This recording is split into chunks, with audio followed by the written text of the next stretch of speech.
started the recording. So we're now on the record, and welcome to the Climate Council Science and Data Subcommittee meeting for today, March 5th. I'm TJ Poore. I'm a co-chair of the committee with Leslie Ann Dupini-Giroux, and I work for the Department of Public Service. For those new members that we'll introduce in a minute, I am the designee of Commissioner Tierney of the Department of Public Service. I have a background working for the department for over a decade before on energy efficiency and power supply issues and modeling for the previous comprehensive energy plan, and left to work in power supply modeling and contracting for Vermont Public Power Supply Authority before coming back to the department in my current position. I think, why don't we start by going around. We have new members, very excited to have a number of new members that have accepted to join or accepted the invitation to join the subcommittee. So why don't we go around with the of the members of the subcommittee, so the new members can be introduced to everybody and know who folks are. And I'll just call you out because I think that may be the easiest path. And Jared, you're on the top left of my Brady Bunch screen here, so why don't you go first? Thanks, TJ. So my name is Jared Duvall. I serve as Executive Director of the Energy Action Network. EAN, as many of you know, kind of is really two things. There's the nonprofit organization which I lead, which serves as a neutral convener of our very diverse network in service of the state of Vermont as well. A lot of what we do is tracking and analysis to try to compile reports like our annual progress report for Vermont on energy emissions, the economy, and equity, and continuing to do research and white papers that just continually try to help make sure that our energy and climate conversations in Vermont are grounded in the highest quality and latest available data and evidence. So really glad to be with all of you who, in trying to do that work, I lean on heavily in terms of your expertise and wisdom. So really glad to be doing this work with you. I will just note up front from just the perspective of who's on the call, who's not. Sadly, I got a text early this morning from Linda McGinnis, who we invited to join the committee. She had a family emergency last night, and she's not going to be able to join us today. But we'll have to see going forward about her ability to join. Happy to talk more with committee members later about that, but just for now, I want to note that we should not sadly be expecting Linda this morning. Okay, thanks for that introduction, Jared, and the information. And we'll talk about that more as one of the agenda items. So next, Leslie Ann, you're back in now. I just started off for the benefit of the new members and others on the phone, go through some introductions for everybody. And as the co-chair, why don't you go next? Okay, so good morning, everybody. I'm having some technical difficulties at this end because my UVM teams is mixing up with my state teams here and not allowing me to do a lot of stuff. So I'm actually probably going to leave my camera off for most of today's meeting. So good morning, everybody. I wanted to extend a personal welcome in addition to TJ's welcome. Leslie Ann Dupini-Giroux, I'm the co-chair of this subcommittee. I'm an applied hydroclimatologist by training, the Vermont State Climatologist, president of the American Association of State Climatologists. I do a lot of natural hazards, and I'm particularly interested in making sure that we bring an entire full perspective from all of the scales, temporal and spatial, to bear on the work of the committee. Jared, please send my best wishes to Linda. I know what it is to have an emergency because I had one this week as well. And so my heart goes out to her. My heart goes out to everybody else who's sort of juggling a lot of really hard stuff right now. So with that, I'm sorry, I'm going to turn my camera back off just to preserve bandwidth and everything else. Thank you. Great. Thank you, Leslie Ann. And Brian, why don't you go next? Sure. Good morning. I'm Brian Gray. I am the fuel dealer. I hold a fuel dealer seat on the Climate Council. I am the general manager at the Energy Co-op of Vermont. I've been in the energy industry for over 30 years, including oversight of an energy utility. The co-op itself, we really are here to help our members migrate from fossil fuels to clean renewables, and we take that to heart every day. And my seat on the Climate Council is kind of twofold, really trying to represent the fuel dealers within the state, as well as work with the council and the fuel dealers to find a path for all customers to make that transition. Great, thank you, Brian. And Secretary Moore, why don't you go next if you're there? Sure. Good morning, everyone. Julie Moore. I'm the Secretary of the Agency of Natural Resources, a civil engineer by training, and so both professionally and personally excited to be part of the Science and Data Committee and working with all of you. Great, thank you. And so I did extend that email in welcome, and I apologize to the new members that I sent it a little too late at night, I think, and I didn't edit it well enough. So there was some nonsensical language in the middle of that. But we're really excited to have you here to round out the skill set of the committee. It's really important that you all are here, and we're excited to work with you to get the job done here. And so it'd be great if you guys could, you all could introduce yourself. And the first one I see on my list here is Richard Hopkins. Yeah, good morning. I'm Richard Hopkins. I'm a relative newcomer to Vermont, and at least for year-round residents. I've been a seasonal visitor to Vermont for about 70 years. I'm trained as a physician. I worked in public health as an epidemiologist for 35 years, mostly in Florida. I retired from the Florida Department of Health in 2012 and decided to put my analytic skills and my research skills to work on climate issues. I view climate change as the biggest public health threat that we have. And that's even knowing about COVID. It's even important in the context of COVID. It's still the most important public health challenge that we face. While living in Tallahassee, I joined the organization Sustainable Tallahassee.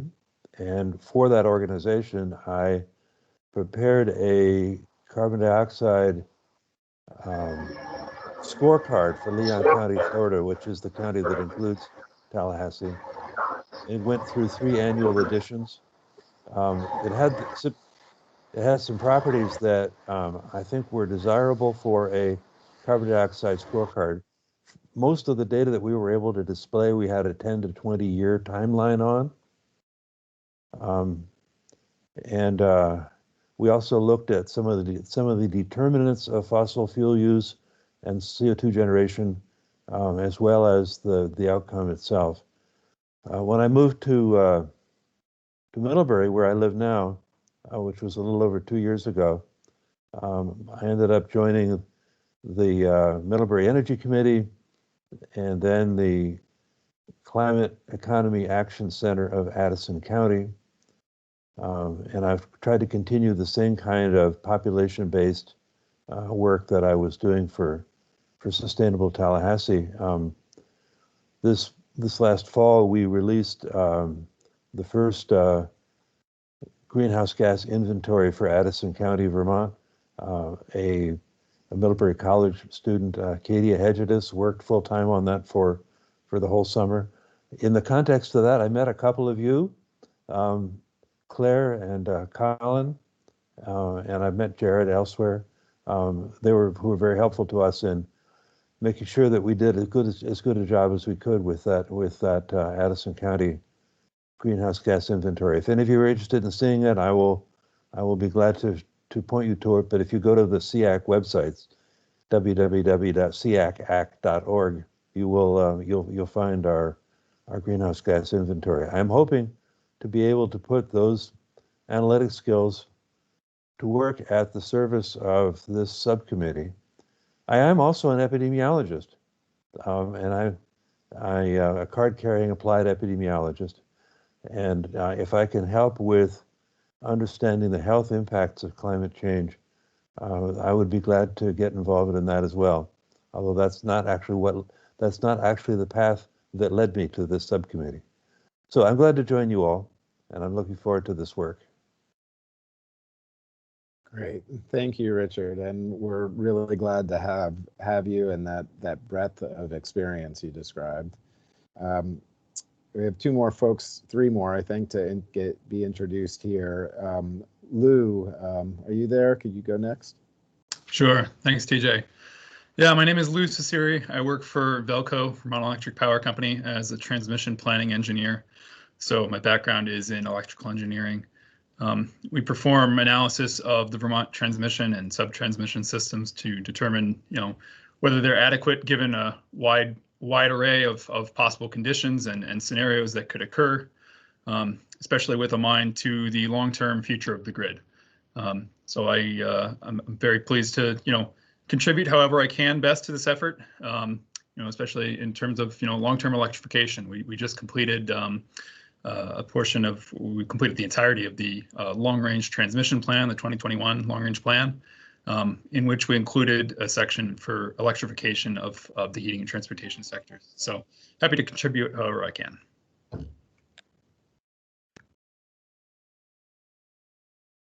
Great, thanks, Lou.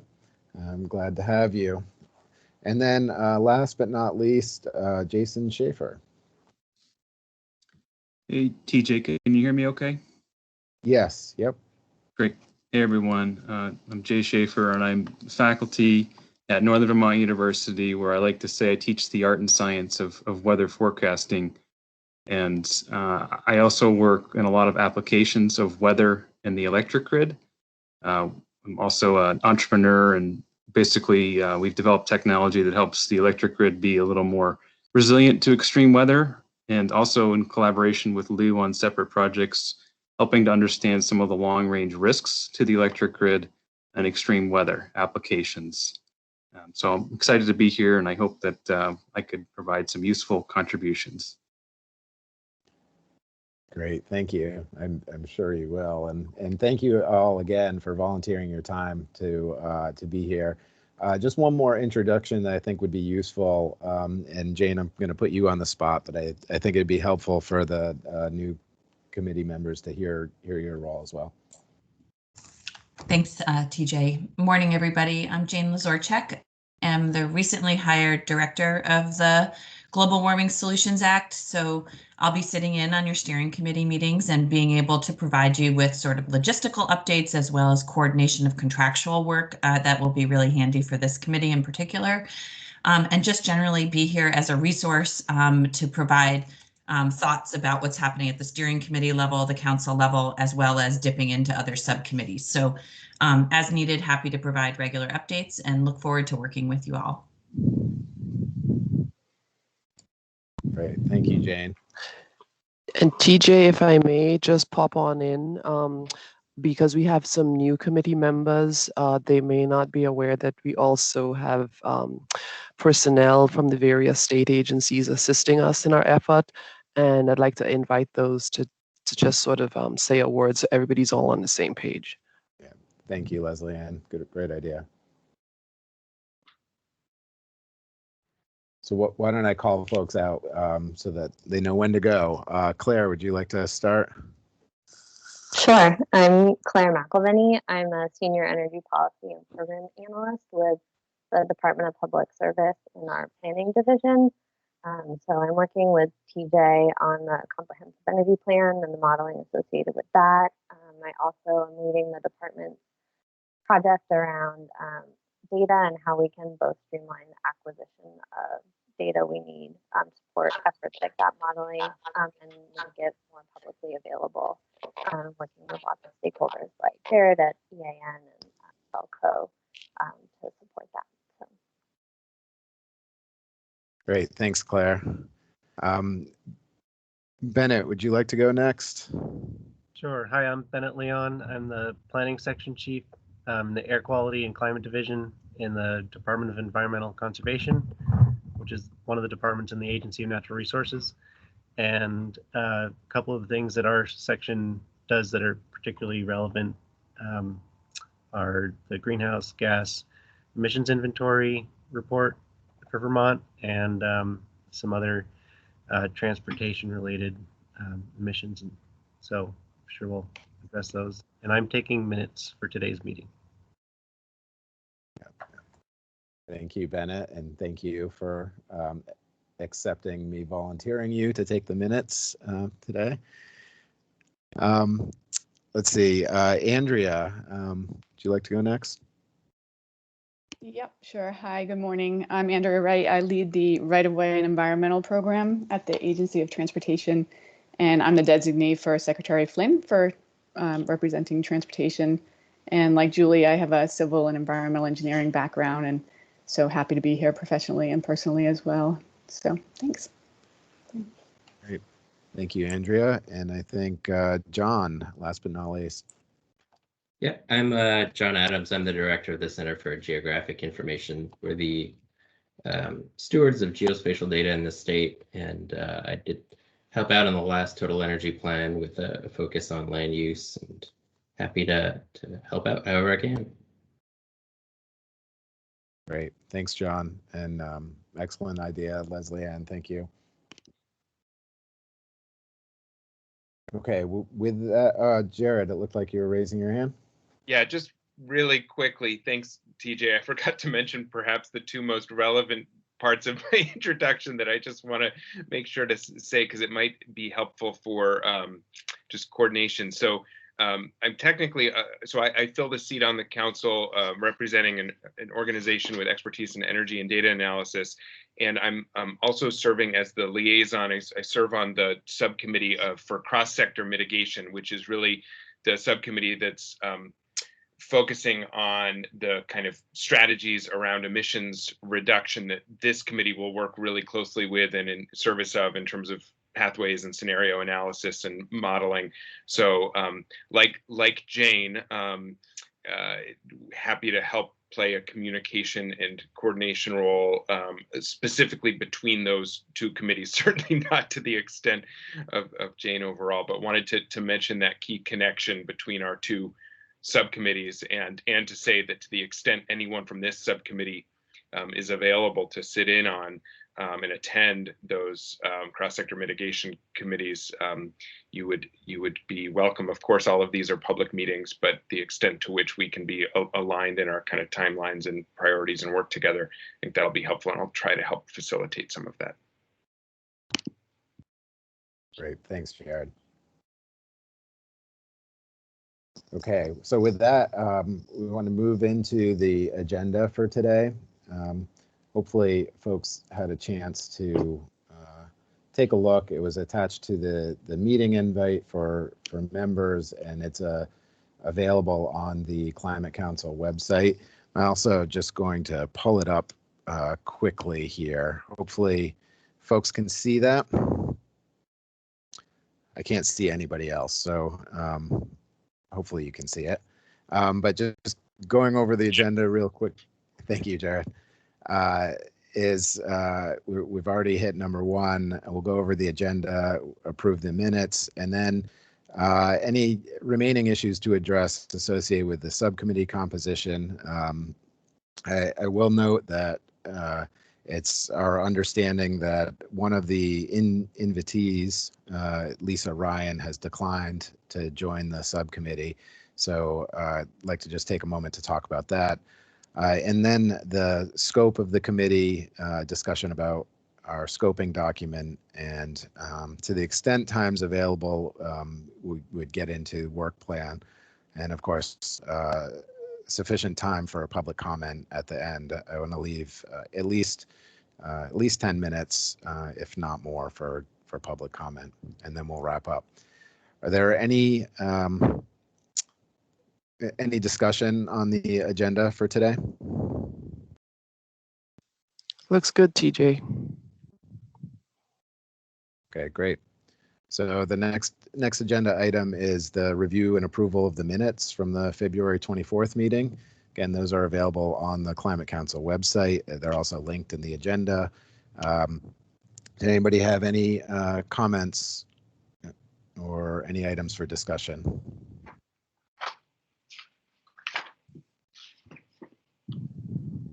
Okay, hearing none. Jane, I guess I have a question for you.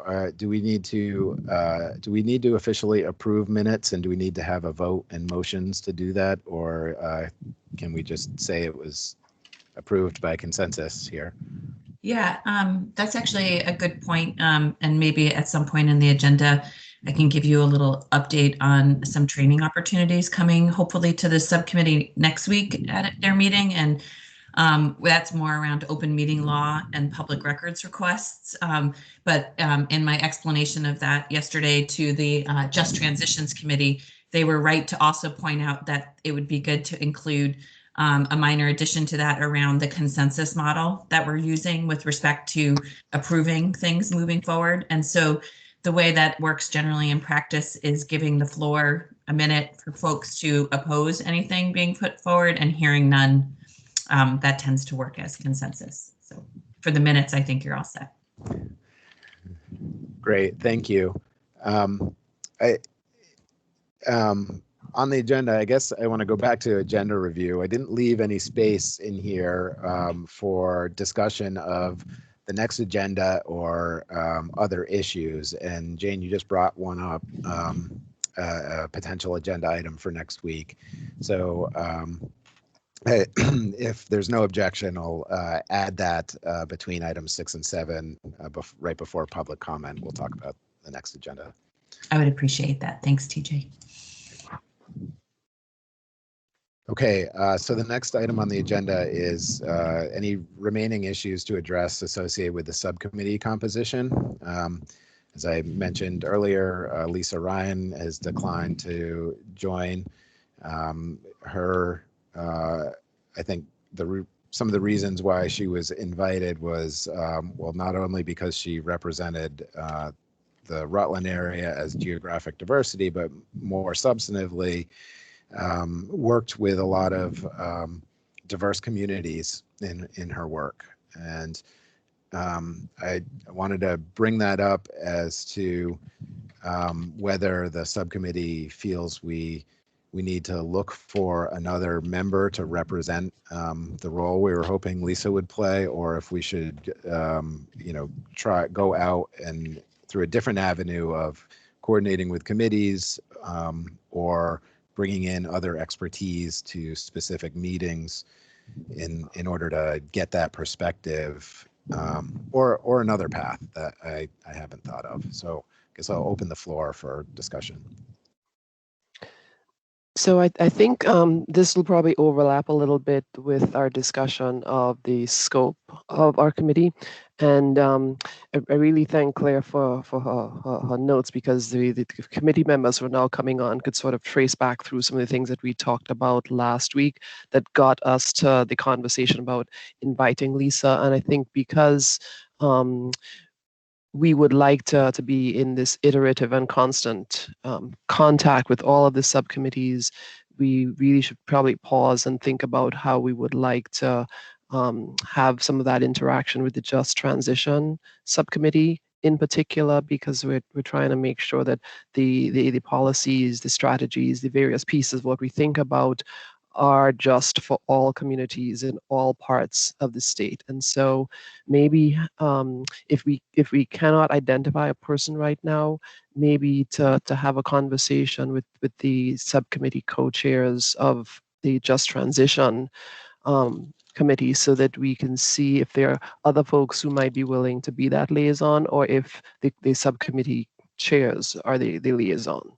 But I think it's a critical piece.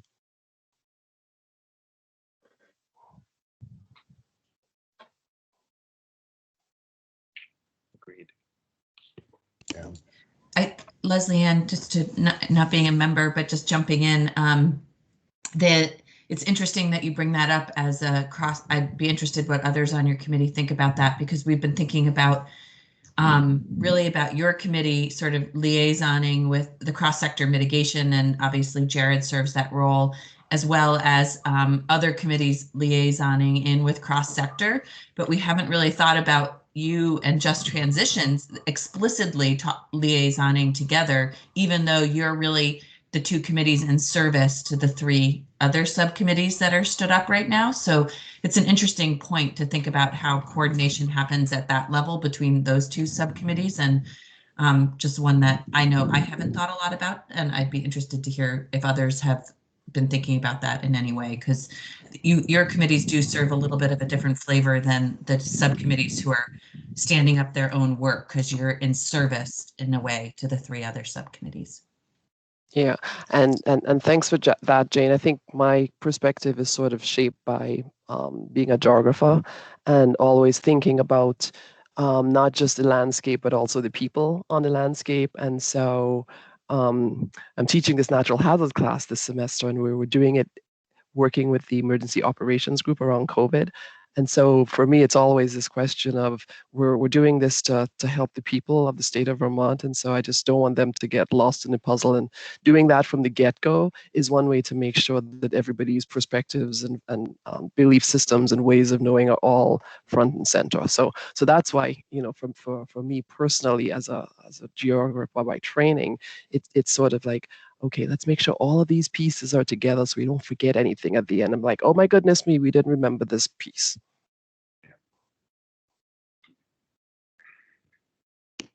Jared, go ahead.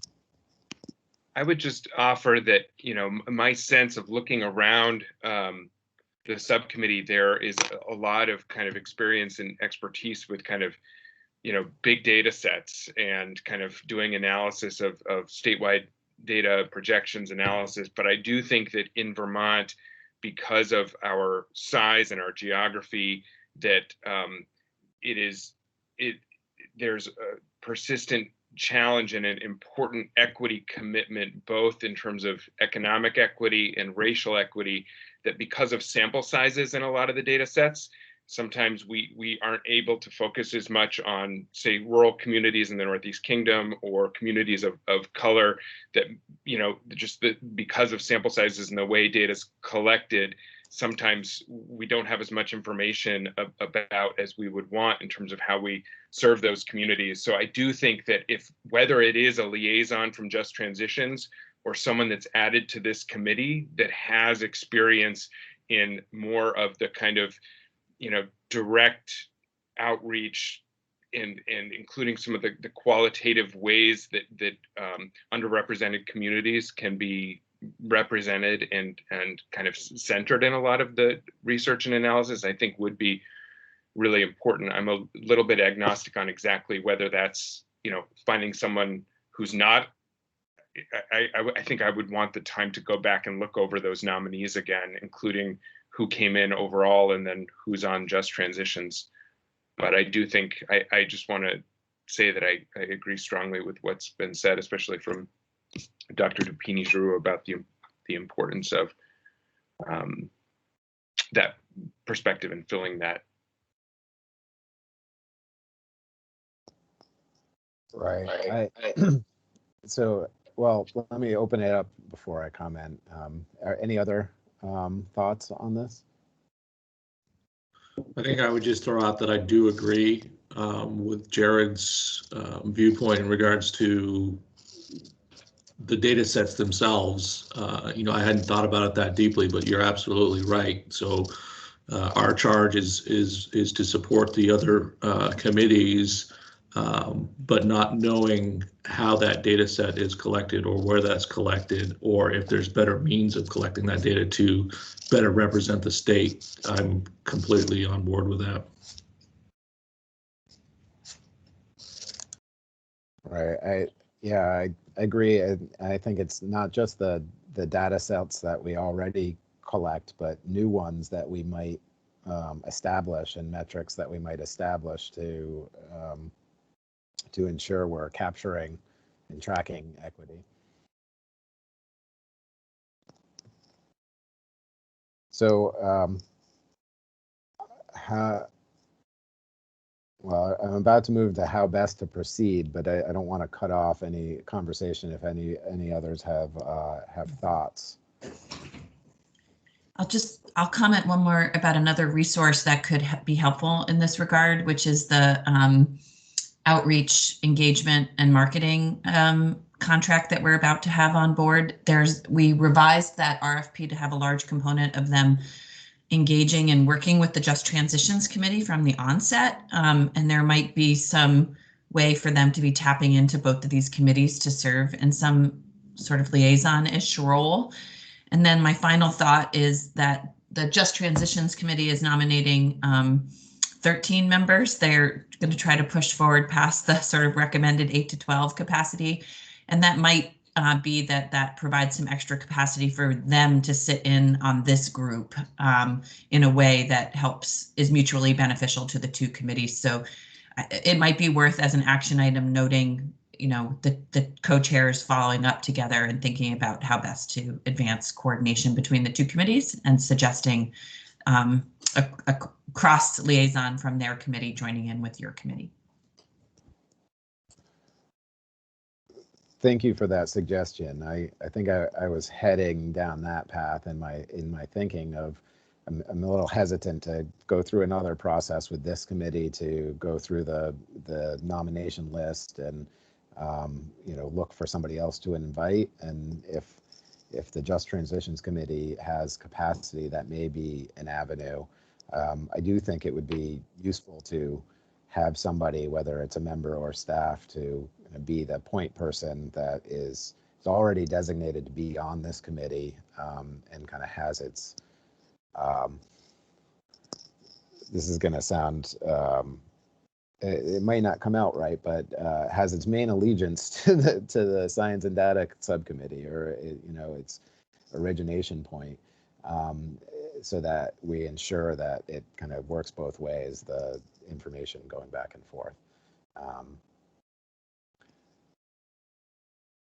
So if there's any volunteers to play that role from our committee, I think that would be good to hear now, even if it's more than one. Or we can move forward with Leslie Ann and I will discuss and work with Just Transitions.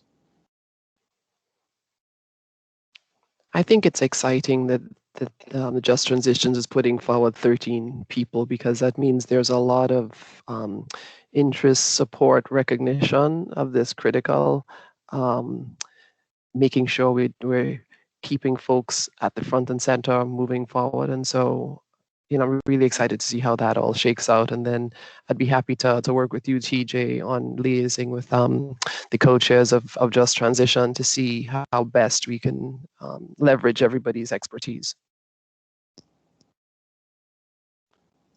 Okay, great. Why don't we take that as an action item, then Leslie Ann and I will work together with the Just Transitions co-chairs and propose a path forward for the rest of the subcommittee.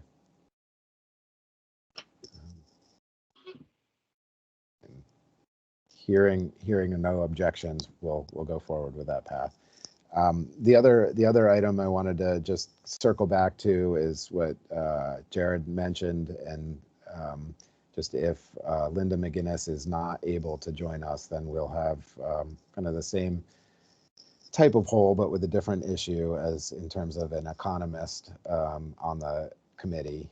And I think I just wanted to flag that, and hopefully the emergency subsides and Linda is able to join us, and we can go forward like that. But maybe we'll circle back on Wednesday's meeting or the next meeting. And just to go ahead, Jared, because I was about to say last meeting. last meeting, there were a couple of folks who also had economic expertise that you had brought forward. Did you want to speak to that again, or just to help all the new folks come up to speed?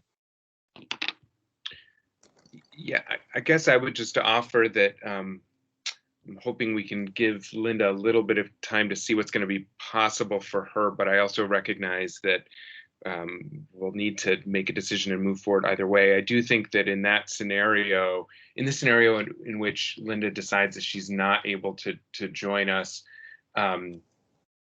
we had also identified Steve Latendra, I actually don't know how to pronounce his last name, Latendra, who's an economist with Synapse Energy Economics, who had been really highly ranked for the cross-sector mitigation committee. I didn't see any other kind of trained economists and economic analysts among the set of nominees. Perhaps there is someone else, but that is a person that we could look at. But I would hope that we could maybe a similar time frame, not decide right now, but see what is possible for Linda, and then explore other options if needed.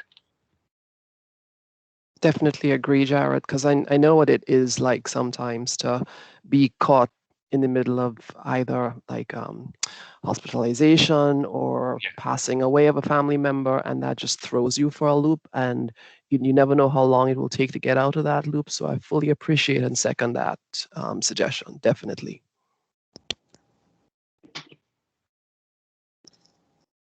Great.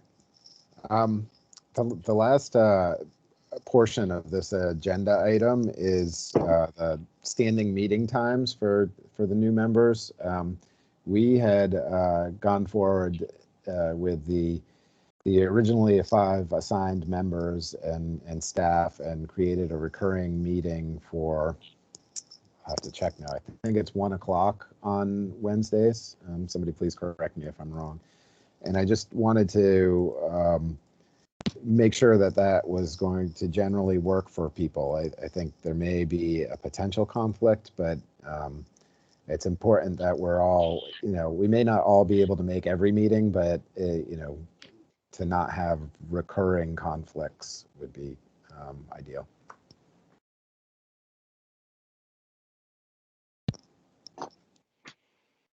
So I guess the question out there is if 1 o'clock on Wednesdays as a recurring meeting is an issue for folks, you should speak up now.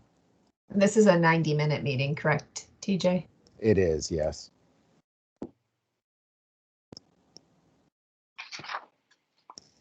Okay. Thank you. I'm glad we lucked out by picking a time that didn't have any conflicts, at least not yet. And just the recognition that some folks may be joining a little bit late because they're coming right out of class that ends at 1. So just wanted to put that out there as part of the record. Right. Thanks, Leslie-Ann. Okay, so moving on to our next agenda item is the scope of the committee. We talked about this a little bit a couple of weeks ago. I think I guess I'm not sure exactly where it originated. Maybe from from Secretary Moore. It might have been you and your team that created the subcommittee structure originally, but a couple of weeks ago, we talked about it a little bit. There were some red line edits that were discussed briefly and put forward. In our last meeting, we provided the opportunity for members to provide additional edits and sent those around. I sent those around to committee members yesterday. Hopefully everybody received them. For folks on the line that are not part of the committee, these are available under the supporting documents link on the Climate Council website. And there are some proposed changes to the scope. And so first, have people had a chance to read the scope with the red line edits? All right, I should ask it in the reverse way. I'll train myself to do this. Has anybody not had a chance to review? Okay. So I want to just, I guess,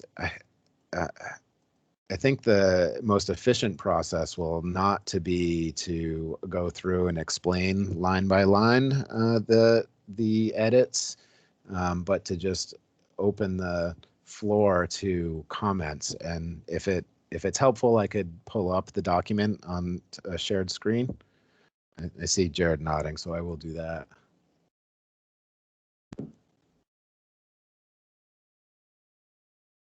TJ, this is Andrea. Did you say you sent it around yesterday? I attached it to the meeting invite, and so there should have been an updated updated meeting invite.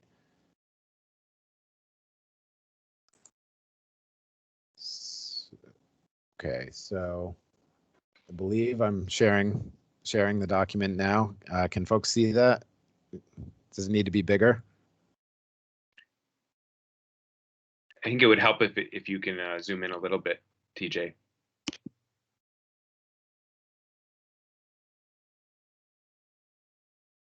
That looks great.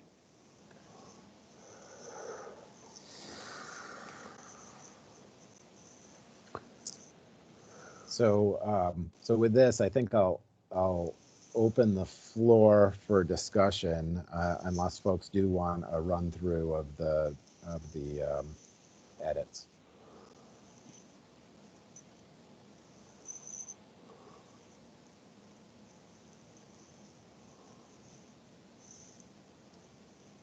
Richard, it looks like you had your hand up. Yeah, I just, is the shape of the eventual plan understood at this point? This document seems to make some assumptions about what the shape of the eventual plan will be. I mean, is something available that a working document of some kind that would show us that? Jane, do you want to take that one? Sure. So, and Secretary Moore should jump in too about this description charter in particular. But so there, obviously, there were four, I shouldn't say obviously, but assuming at this point, most of you know this, but in case you don't, there were four subcommittees recommended in statute, put forward in statute, with the discretion that the Climate Council could approve or support additional subcommittees to foster the work of the Climate Action Plan. The Science and Data Subcommittee was the only one put forward in addition to the four other subcommittees that were recommended in statute. So the Science and Data Subcommittee in particular was working from scratch with a charge and a description that's put forward here. It was also trying to pick up some of the work identified in the statute and the law that was not picked up in the four other subcommittees, because the way those subcommittee charges were drafted were either things that were particularly identified originally to those subcommittees, and then Secretary Moore, before I got here, working to make sure all the work that's required in the statute was found a home within one of the subcommittee charges. So to speak to your specific point around the actual framework of the Climate Action Plan, that is something that's been identified as a goal to put forward to the subcommittee in the next few weeks, so that you all know what you're working towards plugging into, besides the general parameters and framework that are put forward within the statute itself. So some of the tools that I was going to speak to at the end of the meeting as agenda items for future meetings would include the idea that you will be put forward a template for a work plan, hopefully, and including in that work plan, you will have some guidance with respect to timelines and a Gantt chart that you can fill out that will hopefully be helpful in framing the work that you have in front of you, in particular over the next few months, to get to sort of a draft by June to go out to the public with for engagement. So no, we do not have a template yet for the Climate Action Plan, but that it has been a resounding request from folks that that should be something for subcommittees to be looking at and thinking about how their work is going to plug into a framework that makes sense to meet the requirements of the Global Warming Solutions Act. So it's noted, and we're trying to get to that.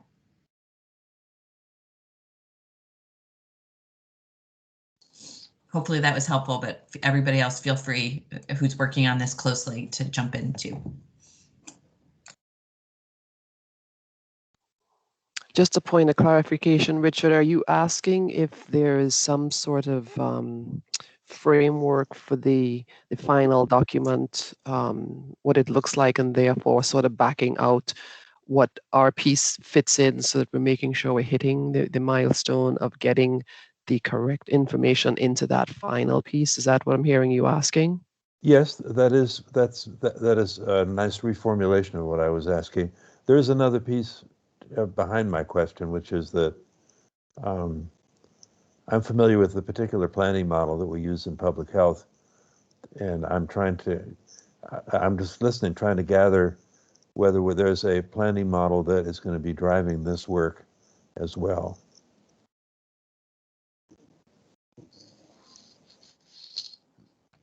Well, hopefully others who know much more about data than I do will speak to this a little bit more in detail. But one of the immediate tasks of this subcommittee over the next month, in anticipation of the March 22nd Climate Council meeting, is to work closely with myself and others to be thinking about how we advance the information and proposals that we gathered through an RFI. And we have now in hand 15 proposals around data needs to move those into an RFP process by the end of March, so that you all are overseeing and helping guide the questions and science that we need to gather in order to meet the Global Warming Solutions Act. So we have we put out 8 questions through an RFI. I think it's becoming clear that that RFI should be shared with you all. Sort of been holding that back in anticipation of a meeting this afternoon on coordination between A&R and the Public Service Department around data needs with respect to the Comprehensive Energy Plan too. But we're like so close to then this committee. One of your first jobs, I think, will really be to help us and help inform where we go with data needs and requests. So I hope that helps. But there's no proposed model, but there's a lot of data that's already known and gathered through EAN's work, through the requests that are going out for the Comprehensive Energy Plan in concert with DEC and in the Agency of Natural Resources. And we're trying to suss out what data do we already have, what data needs do we need still, and the timelines for all of those and how they jive. So hopefully that's helpful. Thank you. One of the fundamental principles of public health epidemiology is don't collect data you're not going to use. The flip side of that is do collect the data that you need and be clear about why you're collecting it.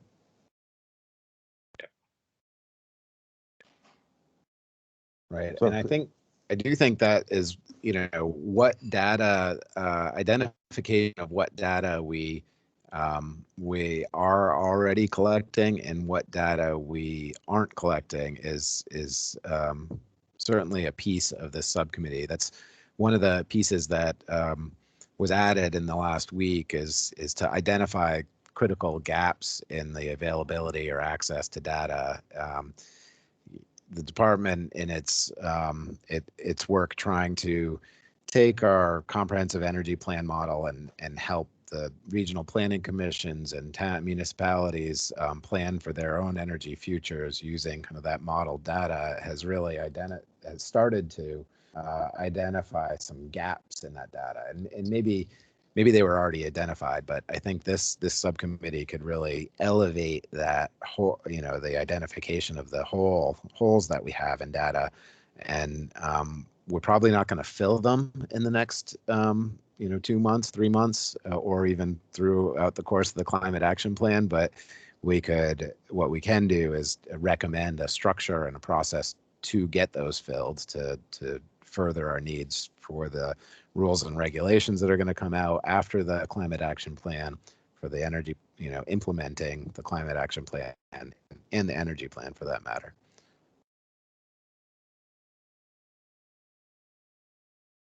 And as we're thinking about data needs, the gaps and all of the various pieces. I just wanted to make sure we're doing it broadly and thinking about it from a climate science perspective, as well as an energy perspective, because climate resilience is one of the pieces that is in the statute. So I don't want us to lose sight of that. The other piece is I wanted to invite Secretary Moore if she wanted to add any pieces from her perspective of having had a deep dive into all of this. Just want to make sure that everybody has a chance to express and voice their concerns or voice their additional inputs. Yeah, I guess, from the highest level, I would offer that the two pieces I think that really need to have a strong home and foundation in this committee is ensuring that our energy use and emissions baseline is well understood, and confirming its suitability or changes that are needed to make it suitable for the scope defined in the Global Warming Solutions Act. And then, Richard, very much to your point on the back end, the work thinking about monitoring and assessment. So it's not just data to inform the development of the plan, but the data we're going to actually need to be able to assess the efficacy and the success of our efforts. And I see both of those pieces as sort of the cornerstones of the work of this committee. And just want to make sure that that's where our focus is. I, appreciate the conversation around kind of overall data quality and the role that this committee can play in helping ensure there's good data being used by the other committees. But I don't want us to lose sight of there's fundamentally a couple of really important pieces of work that aren't being done elsewhere. And I would love to see us prioritize discussion and engagement in those spaces, particularly the looking at the emissions inventory and energy use baselines as soon as possible.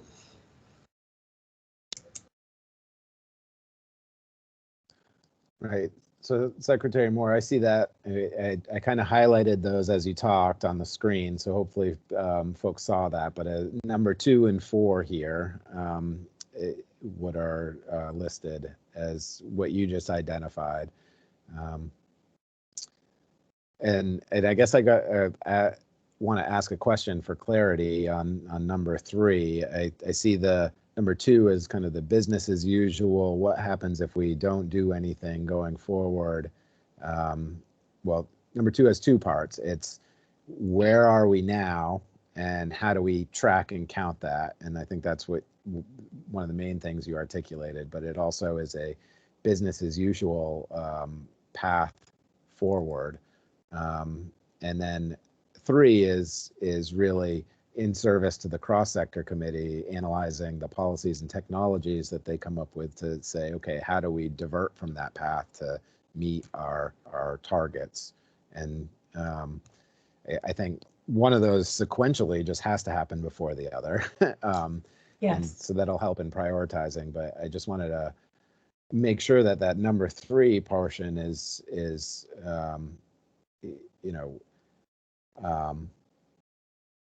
you didn't mention that in your prioritization as the 2 key core things of the subcommittee. So I just wanted to call that out and say, is that a third core thing? It is. It's just, I guess, my concern that the other 2 are pieces of work that aren't being done elsewhere, and therefore I think need a different degree of maybe focus and attention. I think the work in conjunction with cross-sector mitigation will be important, particularly as Jane, I think, had mentioned, and how this tax and ties into the RFP we're going to need to put out for technical support services.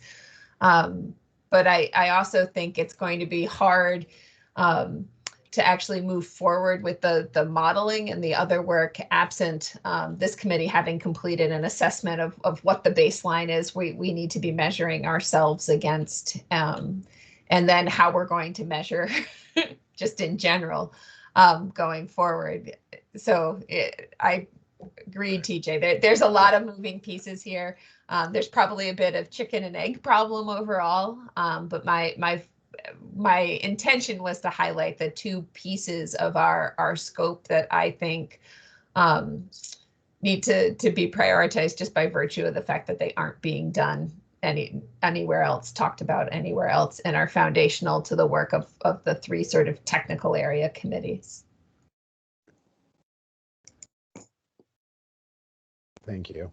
So I had a follow-up question to that. Sorry, I think Richard has his hand up. Richard, did you want to go ahead?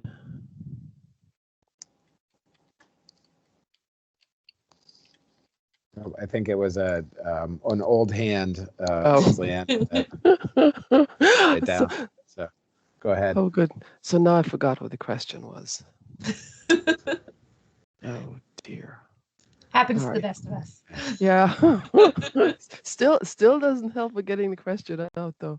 So, Oh, I know what it was. okay, good. I know what it was. So does that mean, just to piggyback on your question, Julie, about so completing the baseline and then monitoring moving forward? When you say monitoring moving forward, when I think of monitoring, I think of actual instrumentation and making sure that all of the things that we're trying to do in all of the corners of the state are actually being effective and having efficacy. Is that what monitoring means in this context, or are you doing it monitoring from a sort of 30,000 foot level?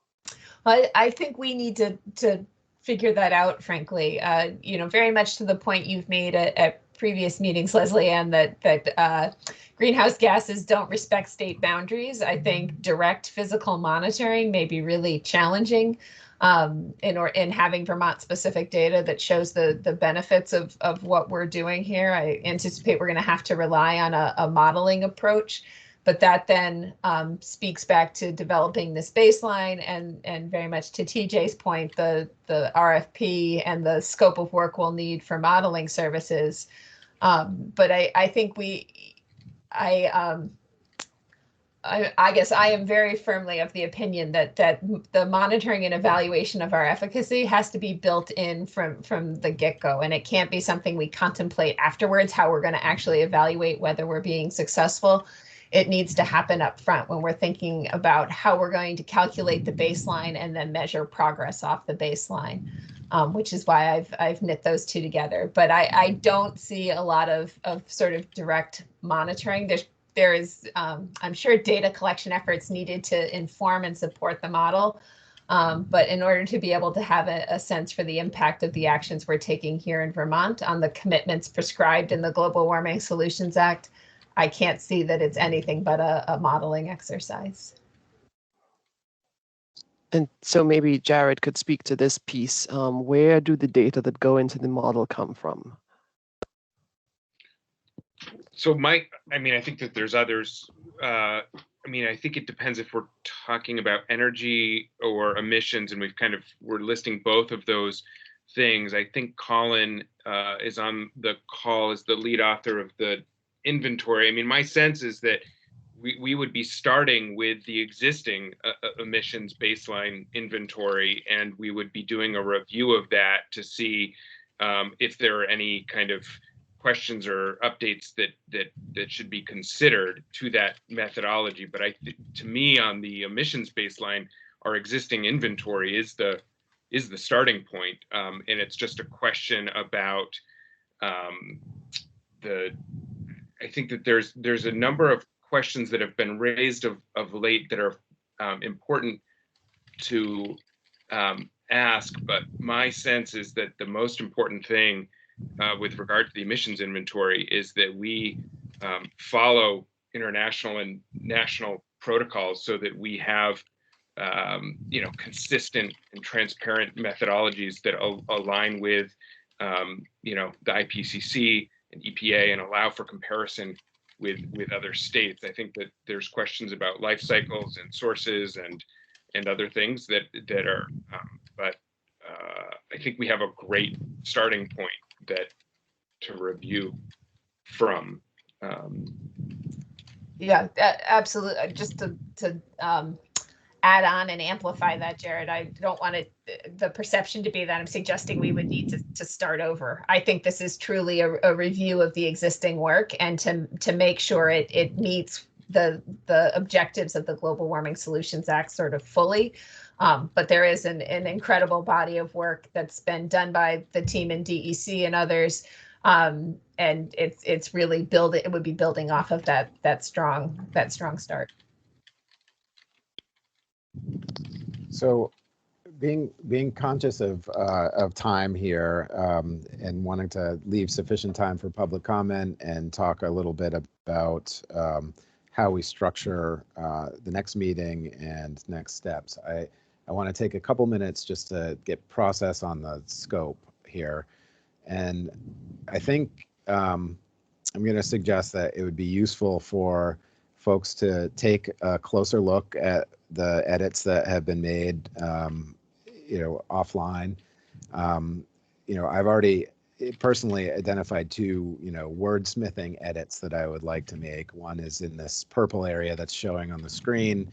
To Leslie Ann's point, this is very energy focused, and I don't think it captures the climate aspect. And then from the previous meeting, this 3B here does not, this edit was made, and Julie, you made the comment last time that this doesn't tie exactly back to the requirements of the GWSA. And so it's kind of a wordsmithing thing there. So I'd like to, let folks have one more shot at it, especially because we have new subcommittee members, and then have final discussion about the scope on Wednesday.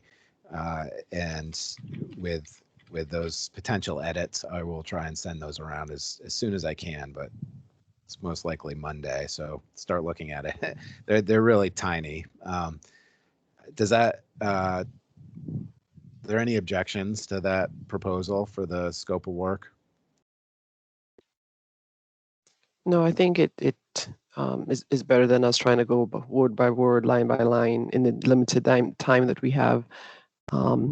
Especially since we've already lost Jay, who needed to pop off to go teach.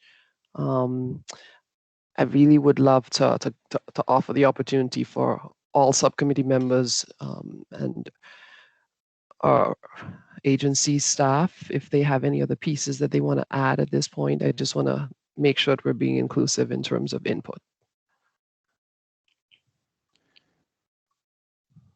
Yeah, thank you. And so if folks do have edits, please go ahead and send those to me, I guess by Tuesday morning, and I will try and send them back out, turn them around on Tuesday afternoon. And actually Tuesday by noon, I won't be able to look at it in the morning. So Tuesday by noon, I'll try and turn it around quickly.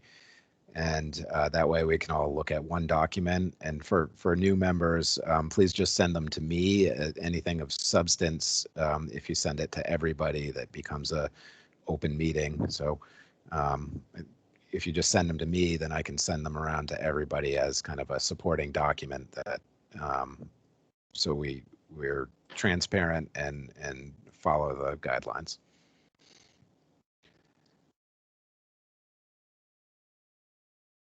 Okay. Thank you all. So in terms of the next agenda item is the initial work plan. I don't think we're going to have time for that. I had to the extent time is available. But we did talk about spending some time today on the next meeting. And I think one agenda item is to finish up the scope of work as we just discussed. But then I wanted to turn the floor back to Jane to talk about your suggestion from earlier. Thanks, TJ. I just wanted to update you on a few things that the steering committee have decided to push out to the subcommittees in the coming week or two.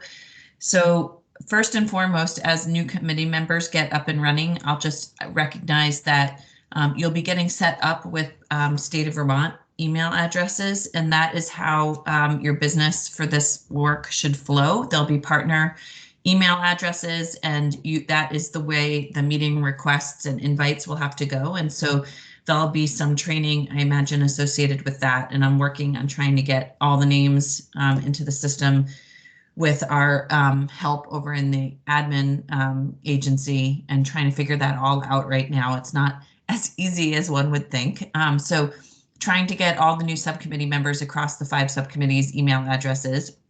Regarding that, it was also drawn to our attention that early on in this process, the Climate Council, but without the additional members now selected for the subcommittees, had training on the open meeting law as well as public records. And that training should now be passed on to all the additional subcommittee members. So that will come out to you as an email from me in the coming days with an attachment of the presentation, the video of that presentation to the Vermont Climate Council, asking that you watch that as well as some supporting materials, including the PowerPoints for you to go through. And then our recommendation, either at your meeting next week or the meeting after that, will be to invite the General Counsel from the Agency of Natural Resources to support a conversation and discussion with your subcommittee around any questions that invoked for folks as they watched those presentations, and just to have an update also for people who have already seen the presentation now that you're diving into the work and what that means for you. And TJ was good to note just now around email correspondence as one area to highlight of particular importance. So that's coming for a future agenda, as well as the idea that work planning, as well as finalization of the subcommittee charge is expected for you all to be putting forward to the Vermont Climate Council on March 22nd. So your work plans, as well as a final subcommittee charge, as well as I spoke to, a Gantt chart for you to plug in some important dates and times around your specific work plan work in the coming weeks. And then finally, hopefully in working with TJ and Leslie Ann, as well as others on this committee, we'll recommend a process to engage on thinking about how we move those RFI proposals that we got into an RFP, working closely with this subcommittee. So I don't actually have a recommended process for you all yet on how we use this subcommittee to the best and most efficient way possible, but I know that at your next 1 or 2 meetings, that will be a topic worthy of discussion for some substantive time. So I just wanted to put that out there as well. And others should jump in who sit on this. Jared and Julie also sit on the steering committee for the Climate Council, just so you all know. And that is for everybody's benefit, recognizing that the Climate Council only meets monthly. And that's a large body to pull together. There is also a steering committee of that captures both the executive branch, the House appointments, and the Senate appointments to represent putting forward process and agendas and materials to support the subcommittees in a more timely manner, as well as putting forward and thinking about how to efficiently run the Climate Council meetings. And so that's some of the stuff I'm bringing forward to you now in my role, but Jared and Julie also sit on that steering committee, so they can be resources there as well. Great. Thanks, Jane. Do you, I'm afraid by Wednesday, there's not going to be enough time from when particularly the new subcommittee members get the materials associated with the training to have them review and have questions by Wednesday. So perhaps we set that up for the following Wednesday. Unless there's, that makes sense. Yeah. And then I'm not sure if the same probably goes for the RFI proposals, but I'm not positive. It may be just useful to have at least an update from you next Wednesday on what we're expecting. And can you just shed a little more light on the timing? And you think that next Wednesday there's going to be enough substance and time to review to actually talk about it? I like the idea that you've just suggested, perhaps that we have time next week to think about and elaborate on a process for moving the RFI to the RFP phase. At that point, we will have had the meeting between the two agencies, as well as I understand that the cross-sector mitigation chairs and the chairs of the Science and Data Committee meeting are meeting on Tuesday. I think that'll be a focus of conversation at that meeting. So hopefully, based on those 2 meetings around process, we can put forward to this committee the role of the Science and Data Subcommittee in advancing the RFP for the technical services for the Global Warming Solutions Act. Okay, great. So we'll put that on the agenda for Wednesday. And the other comment I wanted to make, or question I wanted to ask was, you said that March 22nd that we're expected to have a full work plan. Is that correct? That is the thought process right now. Yes. Seems soon. Yeah. Everything seems soon. It's moving fast. Well, I wanted to repeat it and let it sink in for folks, just because of that. And also, you know, I'm pretty confident we can nail down the scope next week, and we can start on, you know, the RFI process, and maybe start to talk about the work plan.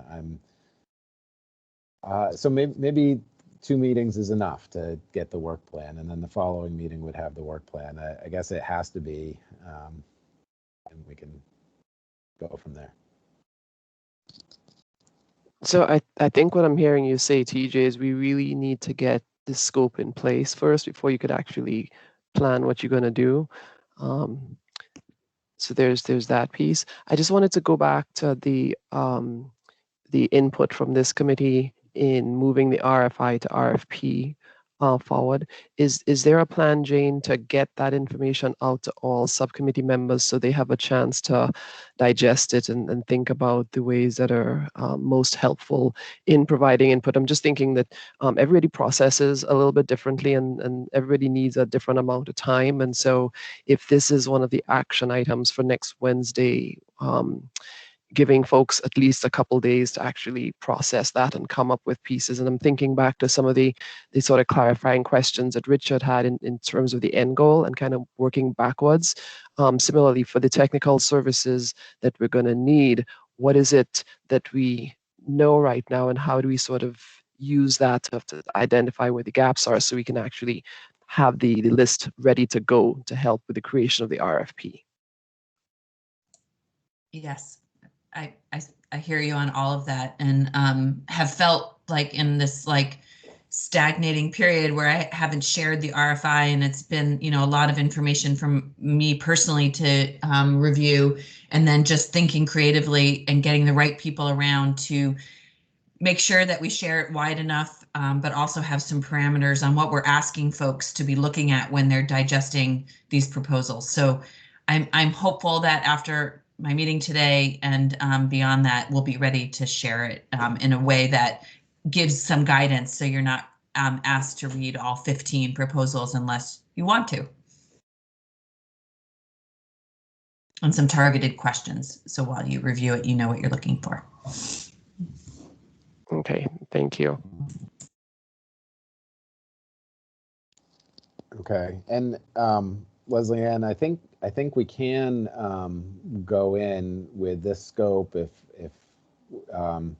you know, if there aren't major modifications, we can start thinking in the time between this meeting and next meeting about where we want to start with the scope. I think Julie and Jared, you know, mentioned pieces of that in terms of, you know, reviewing the current climate inventory and moving forward. I think, you know, we can talk about it. I would support that as kind of first step in the work plan as well. So I think we hopefully can nail down the scope and start to talk about the work plan and finish that up in the following meeting in order to meet our deadlines. Jared, sorry, you have your hand up. Yeah, just I understand that we don't have time to get deep into the work plan right now, but I guess I would just put a couple of thoughts on the table in the interest of hoping to just plan ahead a little bit. If, as you said, TJ, even if this scope isn't finalized yet, we have a sense of what some of the major areas of focus are going to be. And it feels like the RFI to RFP piece just needs some additional communication and coordination, but that's going to be ready to review and engage in soon. so that we can hit the ground running and not be kind of, or I should just say, so we can hit the ground running. I guess one request I would have of ANR and DEC is, would it be possible to just prepare kind of a catalog of emerging questions in terms of the emissions inventory? I mean, I've certainly reviewed it carefully, and I'm keeping my own running log of kind of questions that I think, you know, it could be good for whatever group forms out of this subcommittee to assist in that process to review. But I think it would be really helpful just from a context setting standpoint if there was some initial work that was saying, here are the questions that have emerged, here are the areas of, you know, that we feel like we need to explore, that could then be, that could be the starting point of a conversation when and if we get to that. I think it's also worth noting that we may not, I think it's an open question, how much of this work is going to happen by the whole committee versus how much are we going to split up the components of the work plan into, you know, I'll just mention for sake of comparison, the cross-sector mitigation committee is splitting up its work and identifying some task leads. And we may want to consider something similar on some of the more specific components of what becomes our scope and work plan. So I don't have a proposal about that at this point, but just want to note that we should think about those possibilities. And I'm just making a commitment that I will start kind of cataloging and organizing any kind of questions that I hope will be helpful about the inventory, but the extent to which the real professionals and experts who manage that, from, you know, Colin and Bennett and DEC and ANR, can kind of, because you're fielding all of those questions, can help organize the review of that into a way that you feel would be productive. That would be a really helpful starting point.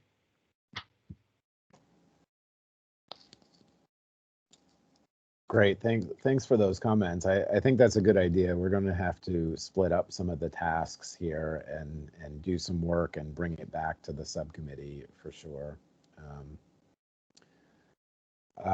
But so I think right now it's 10:50. I guess I'd like to, unless anybody really has an urge, another member to speak, to table that scope discussion till the next meeting.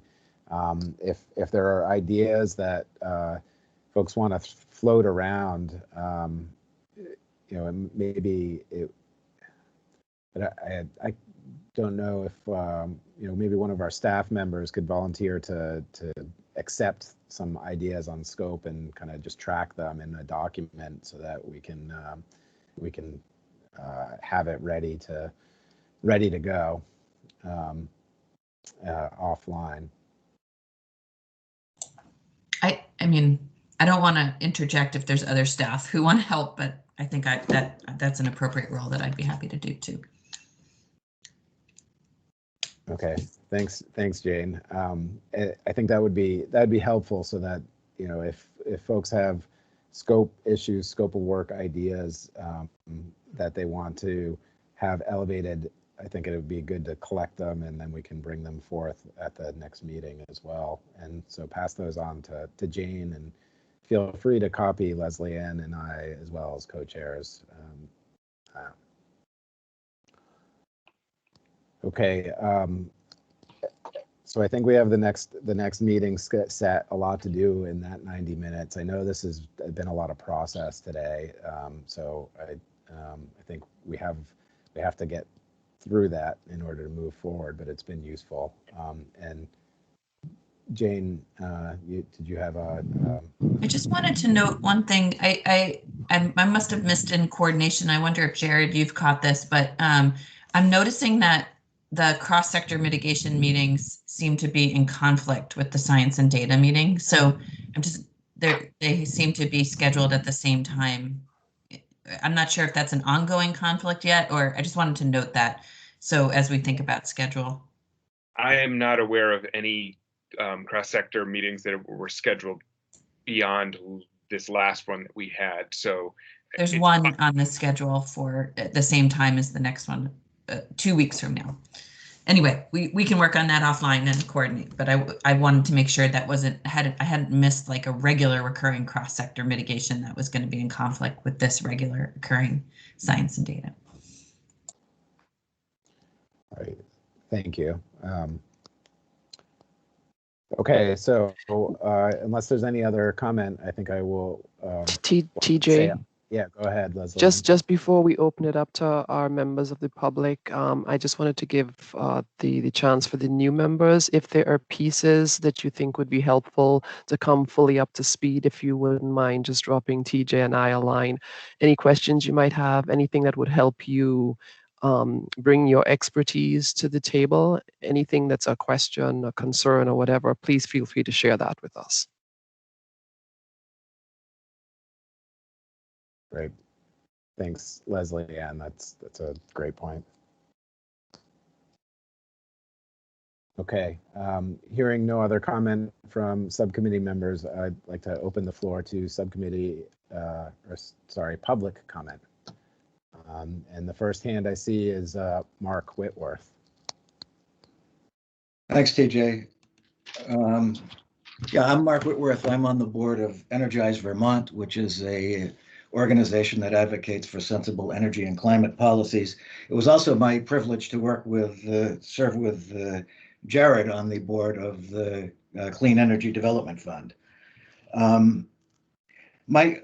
A concern that I have is that our emissions are greater than any of our inventories suggest.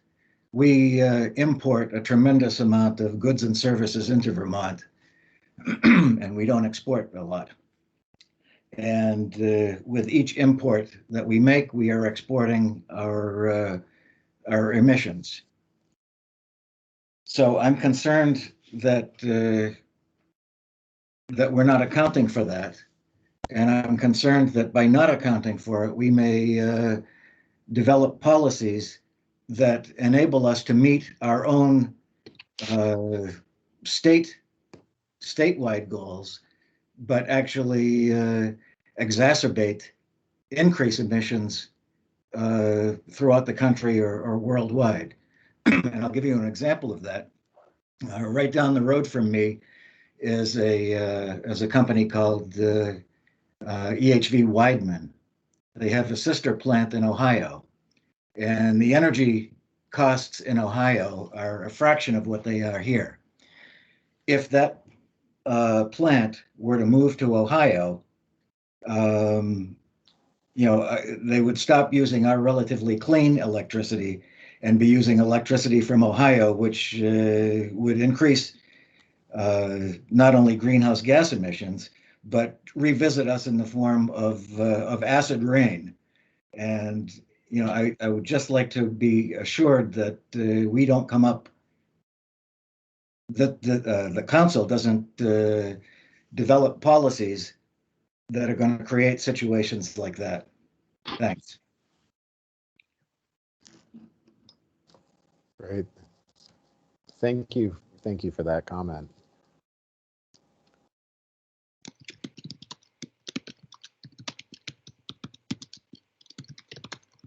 Are there any other public members of the public who have waited patiently for 90 minutes for their opportunity to speak?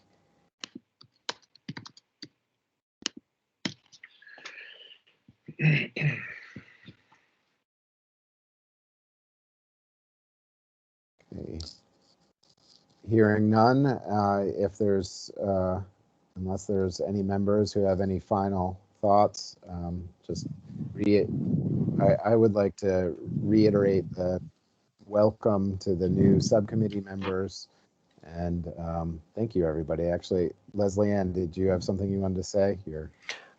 Oh, no, I just wanted to add my usual thanks to the members of the public who attend all of our meetings and all of the council meetings. And I think it's very important to have all of the perspectives. And so I thank you again. Thank you. Okay. Hearing that, I think that this meeting is adjourned. Thank you, everybody. Have a nice day. See you next week. Have a great weekend, everybody.